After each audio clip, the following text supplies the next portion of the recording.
రాజ్యమేది లేదు గాని రాణిలాగా చూసుకుంటా కోట కట్టలేను గాని కళ్ళల్లో నిన్నే దాచుకుంటా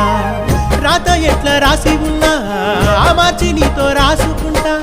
స్వర్గమంటూ ఉన్నదంటే అది నీతోనే ప్రతిరోజు పంచుకుంటా నిన్ను గన్న మీ నాన్న కన్నా అల్లారు ముద్దుగా సాదుకుంటా నీకు కోపం వస్తే కొంత దూరం ఉంటా నువ్వు గీత గీస్తే నేను దాటనంట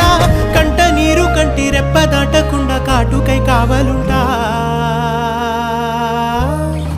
రాంబాయి నీ మీద నాకు మనసాయనే ఏనాడు నిన్ను వీడిపోని నీడైతనే